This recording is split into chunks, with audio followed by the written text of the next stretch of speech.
அன்புள்ள மகர ராசி அன்பர்களே வணக்கம். இந்த வார ராசி பலன்.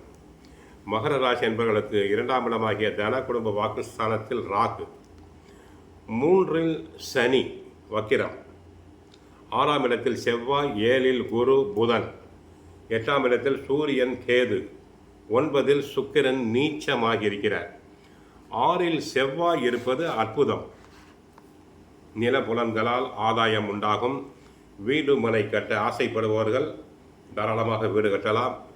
பில்டிங் கான்ட்ராக்டர்ஸ்களுக்கு லாபம் பல மடங்கு பெருகும். ஒப்பந்தங்கள் உண்டாகும். 7ஆம் இடத்தில் குரு புதன் இருப்பதால் உயர் கல்வி கற்க ஆசைப்படுபவர்கள் தாராளமாக வெளி மாநிலங்கள் வெளிநாடுகளுக்கு சென்று வர வாய்ப்பு உண்டு.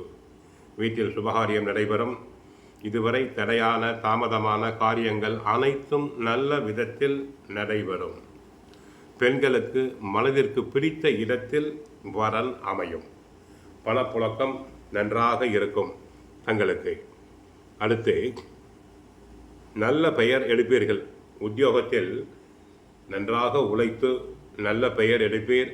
உயர் அதிகாரி தங்களை மனமாற பாராட்டுவார். அதை கவனத்தில் கொள்ள வேண்டும். ராசிக்கு 2இல் ராகு இருப்பதால் ஒரு சில நேரங்களில் மிகவும் கோபப்படுவீர்கள்.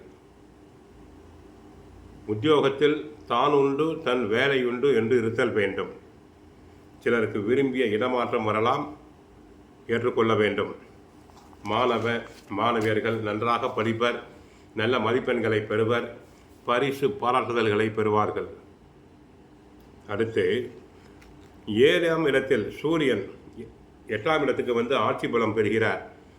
தந்தை பிள்ளை உறவில் சற்று கவனம் வேண்டும்.